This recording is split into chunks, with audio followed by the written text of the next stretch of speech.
So when we look at what the instructional piece looks like, there's a couple things that come in to guide us in the instruction. And first and foremost comes from the National Reading Panel and the Reading First Initiative. The National Reading Panel, quite some years back, had a very serious look at what works in reading. What is reading? What are kids doing when they're reading? What do adults do when they're reading? And how do we get to those skills? So we're going to see that built in. Along with that, then, what we know is that there are some major components to reading. And we're going to spend a little bit of time walking through them. Now, to some of you folks, it might be old news. Oh yeah, I know what phonics is, okay? Or I know what phonemic awareness is. That's fine, okay? Bear with me. One of the things that we want to make sure is that we're speaking the same words with the same meaning. Right? So when we say phonics or phonemic awareness or comprehension or something like that, we have the same understanding of what we're talking about. But the areas that we're addressing are these: phonemic awareness, phonics, fluency, we'll talk about each of these, comprehension relative to vocabulary, comprehension relative to understanding. So we have to think about comprehension from two things, right? Not just do you know what it's about, but also do you know what the words actually mean. So that's the vocabulary piece. And then finally, oral language development. I know we have a lot of ELL and ESL speakers. And we have a lot of children that, for whatever reason, they just, even if they're primary English speakers and are in an English-speaking environment, they still struggle with understanding the oral language. So we have to address the oral language development piece also. So we'll take a few moments, we'll walk through each of these, we'll look at not only what it is, but what do we know about best strategies? How do we help kids develop these skills? And we'll start with phonemic awareness. Very simply, phonemic awareness is being able to identify the discrete sounds that make up words. You might think, now that's a very simple thing to do. We all learn to do it, right? We can say a word and we can replicate the individual sounds. But for children that struggle with reading, one of the things that we know is that they have a very difficult time doing this. Well, if they have a hard time doing this, we have a very hard time to get to phonics, where they're assembling those sounds into words that they already know. Okay? So what do we know about phonemic awareness? Well, first, this is that the sound is made up of different words, they're identifiable, and so forth. There's an example on the board, on the screen. What do we know about instruction, helping kids learn to do this? What we know is that phonemic awareness needs to be taught explicitly and discreetly. It is not something for many children, unfortunately, that happens naturally, which means we're looking at those word patterns. We're looking at letter replacement and seeing how it affects the sound of the word. The other thing that we know about instruction is, and this is often what happens. I mentioned before that we talk about trying to bump kids straight out to the grade level expectation, right? And we say, how come you're not there? Well, they're not there because they haven't had the developmental stages yet, right? This is actually a good case in point, because with phonemic awareness, what we know is that the best instruction just focuses on one or two sounds at a time and helps kids explore them, use them, manipulate them, and master them before we talk about the next couple of sounds. If we give kids too many things to learn relative to phonemic awareness at once, they're going to struggle with all of them. So we do one or two at a time, and we're content with that because we know that that's the most effective strategy. Then we move on. A lot of nodding heads. People going, yeah, this is great, perfect. I don't know if I should say it here, but I feel like I'm preaching to the choir, so that's good. Okay, good. Our host laughed at that, so I'm okay. All right. So what are we doing to instruct? We're studying sound groups. We're looking at one or two phonemes at a time. We're manipulating within sound groups. That's where we have cat, hat, bat, sat. And what are we learning? We're not learning cut, sut, and buh. We're learning at, and nat. Right? So we're looking at one phoneme and we're manipulating until kids master it. Phonemic awareness, and understanding of phonemic awareness allows us to master phonics. And we'll see that the best strategies tend to combine them into the same learning activities. The phonics and the phonemic awareness. They're hard to separate. They're kind of two sides of the same same coin. The problem with phonemic awareness is that if kids don't know the words that they're producing, then it doesn't increase their comprehension any. Okay? Phonics is fine for kids that have a robust vocabulary. So one of the things we'll see about phonics instruction is that it has to be matched with vocabulary instruction as well. Because basically what we're doing is we're helping kids look, now we're going the other direction, we're looking at the written words and we're sounding them out. You know, in a nutshell, that's what's happening, right? But if the kid sounds it out and still doesn't know what the word is, then we're not going to help them read. Right. Because they cannot apply that to understanding. Okay? Or if they don't have a strong understanding of what the words are, they don't have a strong understanding of phonemic awareness and oral language development, and as we know, many letter combinations can be pronounced in different ways, they're going to come up with something which isn't even close, or is close, but it's not a recognizable word to them. Okay. But that's what we're looking at in phonics. We're really looking at how do those written letters translate into sounds, and then matching it up with words that we already know. So some examples up there about how the letter sounds combine into words. I think we've done enough of that. So some things that we know about instruction. What works, right? What does the research tell us works in developing phonics?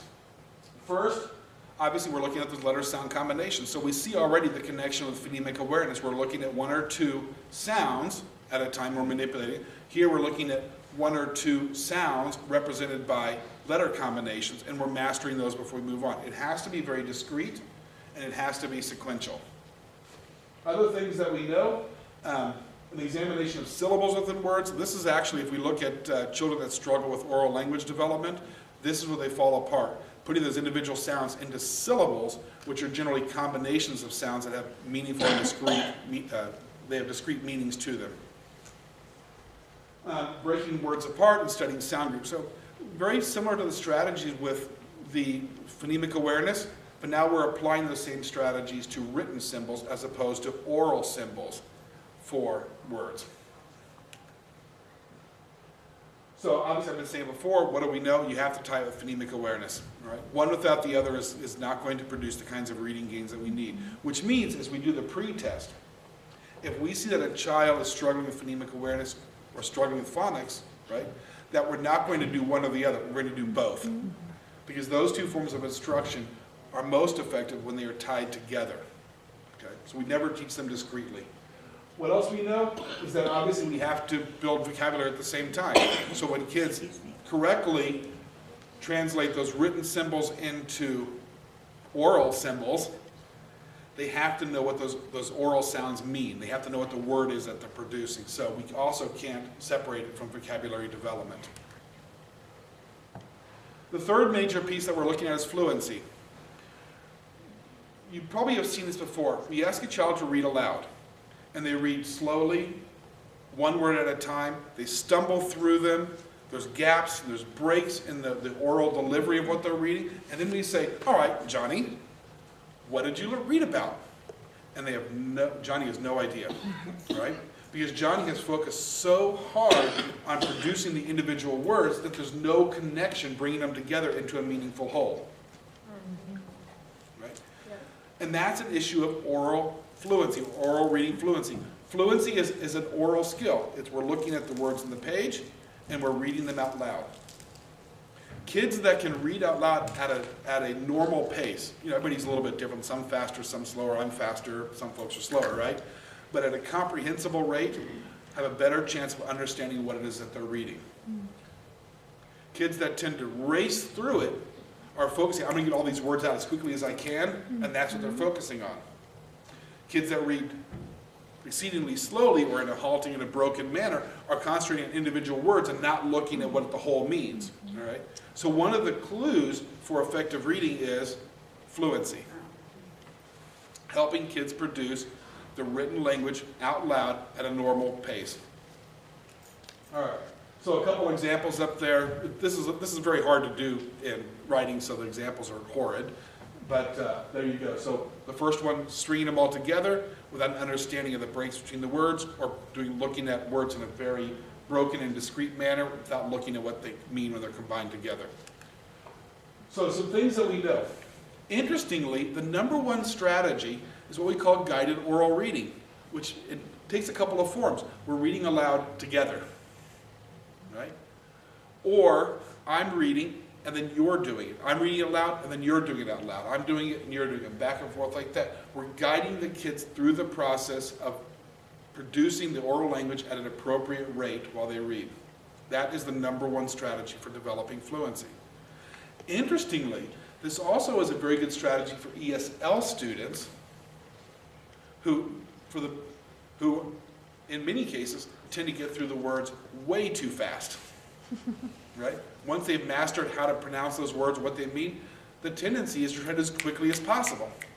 And there's some reasons behind that. You know, if you've ever studied a second language, at first you're trying to, what does this word mean and what is that word?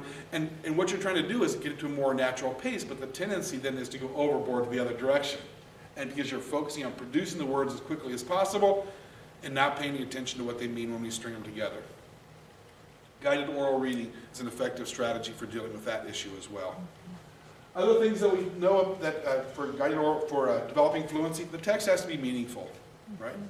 Which means it has to be interesting to the student and relevant to the individual student's needs. We can probably say that with all of reading, right? Yeah. All of reading. We often wonder, why don't kids like to read? Well, sometimes we have to look at ourselves and say, what have we given them to read? Right? Maybe they're just not interested in the content, so what's the motivation to do the work necessary to figure out what it means? Because it's not a topic that's interesting. So we know to develop fluency and all these other reading strategies, the text has to be interesting to the kids, relevant to that individual child's interests. And integrated with the other strategies. We obviously cannot do this discreetly. You can't do this without phonemic awareness because they have to be able to understand what the individual sounds are. We can't do it without phonics because they're doing that translation from the written to the oral symbols. So it has to be integrated with these other elements. Now, we can teach phonics and phonemic awareness without addressing this. But chances are, if a child struggles with phonics and phonemic awareness, the child is also going to be struggling in this area. Sometimes we're trying to work so hard to get the kids to read aloud at an appropriate pace, we forget to ask, why isn't the child able to do it? So we have to go back and look at the phonics and phonemic awareness. So when we do our pretest, we're always looking for this combination. Do we see problems with all three of these areas together? And if we do, chances are the problems with phonemic awareness and phonics. What else do we know? Oral language development and comprehension. We'll get to those two strategies. But basically, if you look, these are all the areas, right? All the reading areas are integrated and they're produced or they can be assessed through a child's fluency. A child who has difficulty with this strategy, chances are has problems with every other area of reading as well. So there, what have we learned? What's the best strategy? That's it right there. Guided oral reading. All right. So let's look at the comprehension pieces. First, let's look at vocabulary. Vocabulary development is actually a very interesting thing. It is a deep cognitive process, which is just, personally, it's very fascinating. We can look at the neuroscience behind it and so on like that, but then we'll be here much longer than we expect to. So let's look at it, what it happens in a nutshell.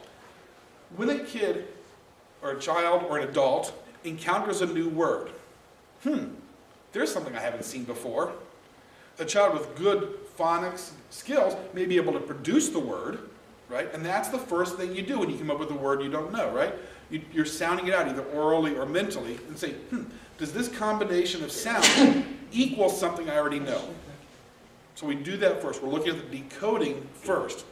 Well, sometimes it doesn't. So what do we do next? Well, the next thing we're doing is we're looking at analyzing the parts of the word. Are there some parts in here that I recognize that give me some clues about what it means? Okay, maybe there are, maybe there aren't, right? What's the next thing we do? We broaden out from the sounds to the parts. Now we look at the context, right? We look at what is the passage about. Does that give us some clues? So there's a lot happening when we're developing vocabulary. Now, what does normal vocabulary instruction look like? Here are your 10 words for the week, right?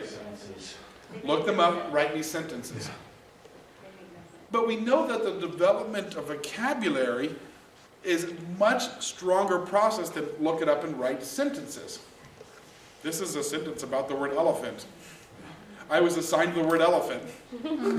I looked up the word elephant, I'm guilty of that myself. But what we're doing is we're actually taking away vocabulary instruction from those strategies we use to learn new vocabulary, which is, the decoding, the looking at the individual parts, breaking it apart to see what they mean, looking at the context and so on. And sometimes we have to go out and just look words up. We ask the Google, right? And then we come back, and what do? As strong readers, we go ask the Google or the Webster, and we come back and say, how does this definition fit within this context? So even if we have to go out to an external resource, we still have to come back and look at the context, and then what do we do next? Now that we have an understanding of how it fits within the sentence or in the passage, then we go and look at the individual parts and say, oh, that part must mean this. So we're actually doing the process backwards, but all those parts are still there. So when we're looking at the development of vocabulary, what we know is that we have to include all of those sub-strategies in helping kids to develop new words. Because the fact of the matter is, if all you have is your 10 words a week that you're supposed to learn, you will never develop the vocabulary of a strong reader. You'd have to do that for, 500 years before you had a sufficient vocabulary at 10 words per week, okay? So instead, we help children develop those strategies of decoding, of word analysis, of looking at the context, how to go out for external resources and then reapply them to the context. Those are the strategies we help kids develop as we help kids to develop vocabulary. So we're not just teaching them words, we're teaching them how to learn words.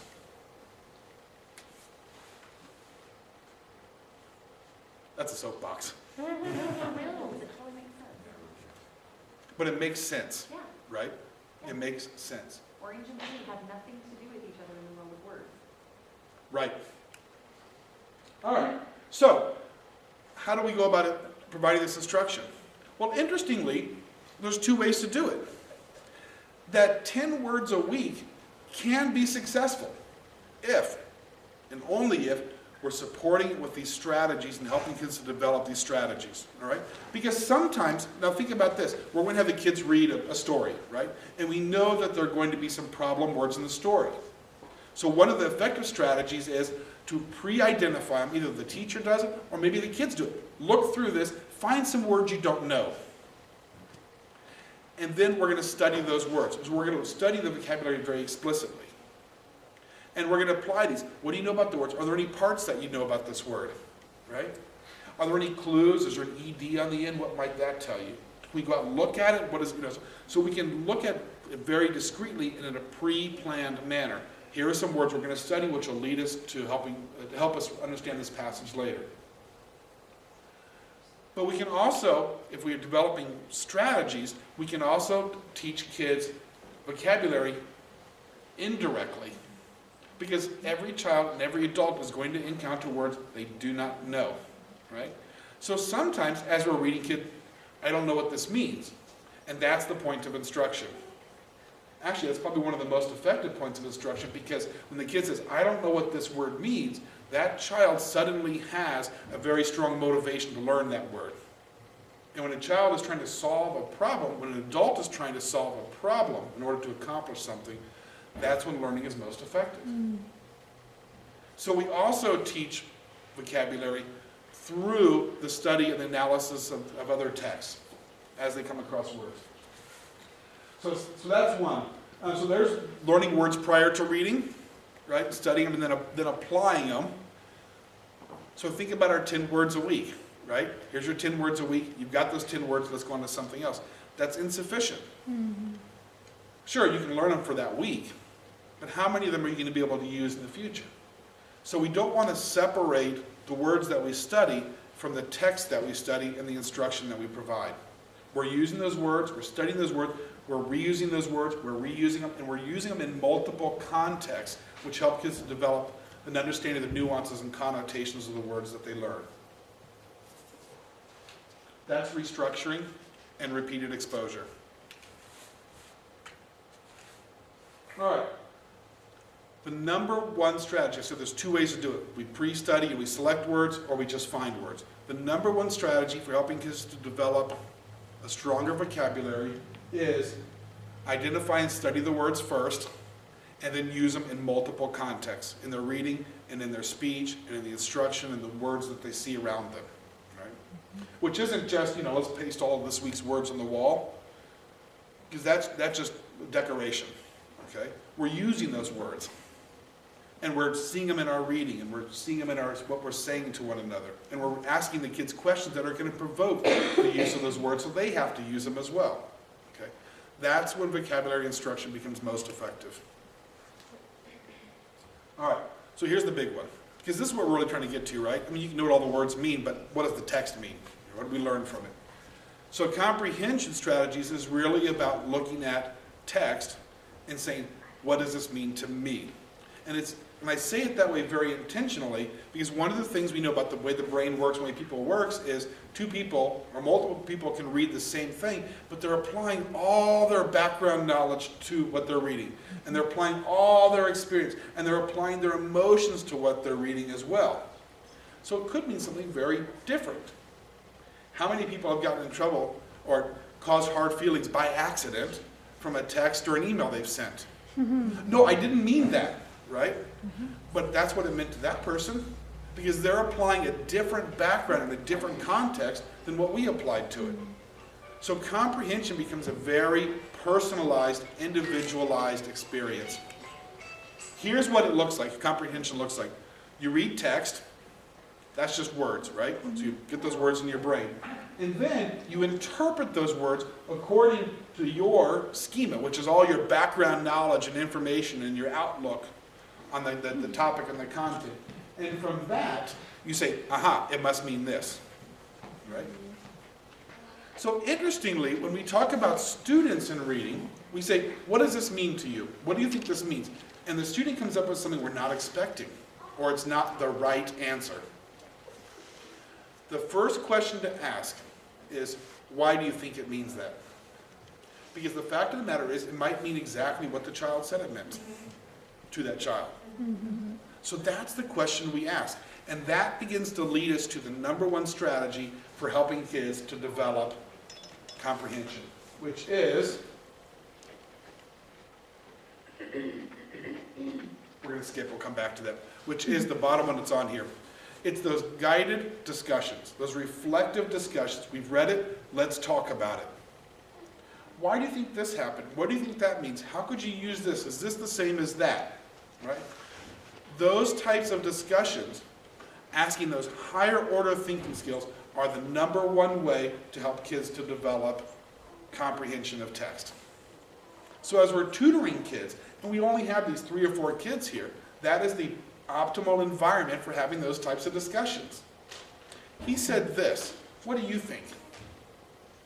The problem with the traditional classroom is there's just not enough people to lead those types of discussions.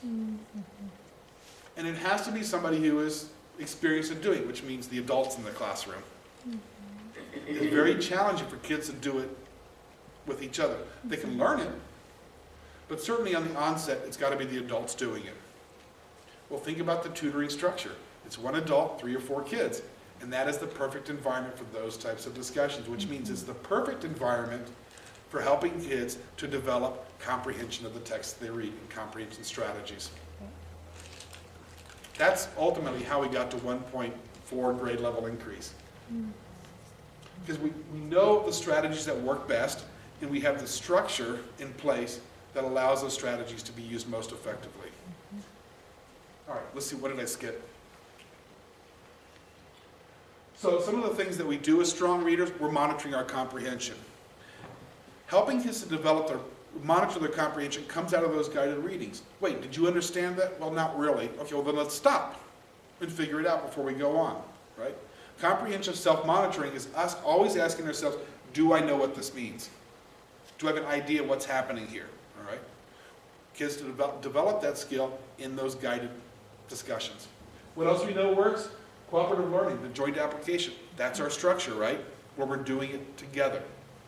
Also that works, this is actually a pretty good one. Graphic and semantic organizers. Is that new language for anybody? No, I don't know what that is. Okay, here's our main character. What do we know about this character? He is this, he's this, he's this, he's that. Okay? He is a son, he likes to play basketball, he thinks the girl in the 5th grade classroom is pretty, okay, things like that. All right, now let's talk about each of those, right? And we're gonna build this map. It's one form of a graphic organizer. There are many. Actually, you can go ask the Google graphic organizer, you're gonna get a ton of these kinds of things. But what it is, it's a way for students to visually represent the information that they're reading and to make some kind of a sense and draw connections between the discrete messages within the text. Okay, that's what it means. So helping kids to do that is often a good strategy prior to those guided discussions. What do you already know? Let's write some of these things down. What connects to what? Let's start applying those organizational strategies, and then what are we going to do? We're going to talk about it. Right? So kids have that reflective piece first, where they can put together what do they already know, and then they have the necessary information to go and talk about it meaningfully.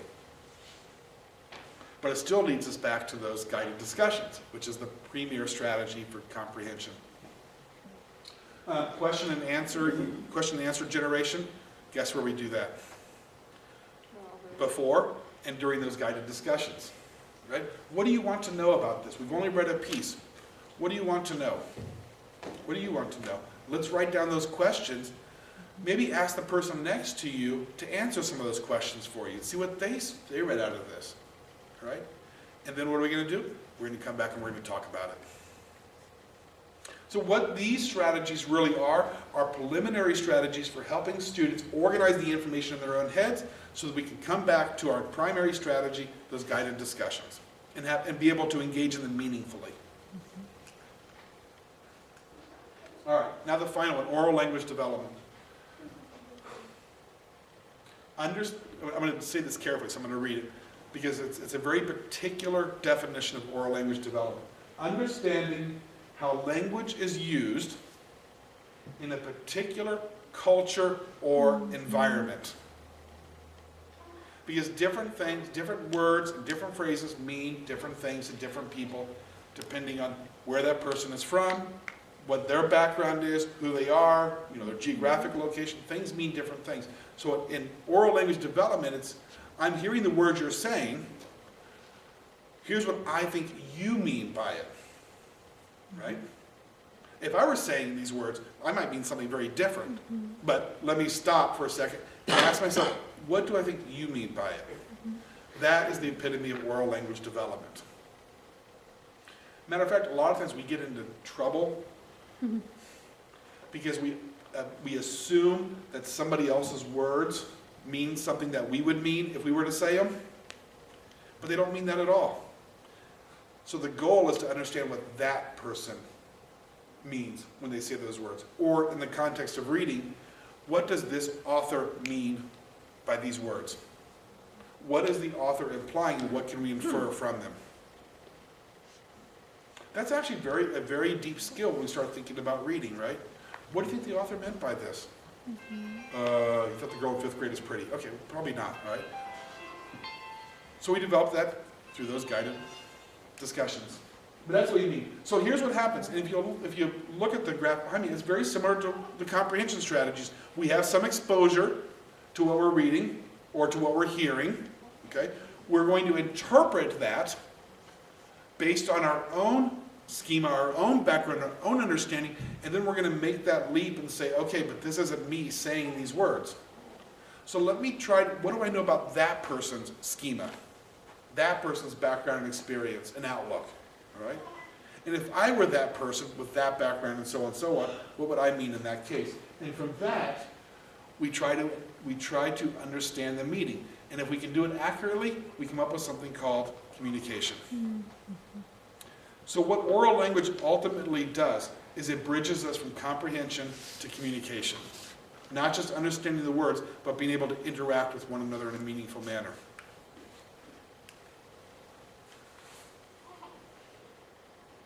Which ultimately, isn't that what we're trying to get to with reading? Communication, all right? Which means the oral language development skills have to be pretty robust. What does that person mean? And then once I understand that, then I can craft a response back to you, and hopefully you'll do the same thing, and now we have communication occurring. Without strong communication, there is no learning. right? There's only a long series of errors and goofs and bruised knees and stuff like that, right? How do we transfer information back and forth? It's through our language, whether written and oral, which means this is a premier skill for being able to learn as well. What have we learned about this? Remember those guided discussions? Bingo. It's through the use of those discussions, focusing on higher level questioning. So we look at our Bloom's taxonomy. It's the higher level questioning that helps children to develop their oral language skills. All right, so that's when we talk about reading and what we're trying to help kids learn, that's it. When we talk about effective strategies, those are the most effective strategies that have been identified. The greatest effect size means if we do this, we're going to see the best bang for our buck.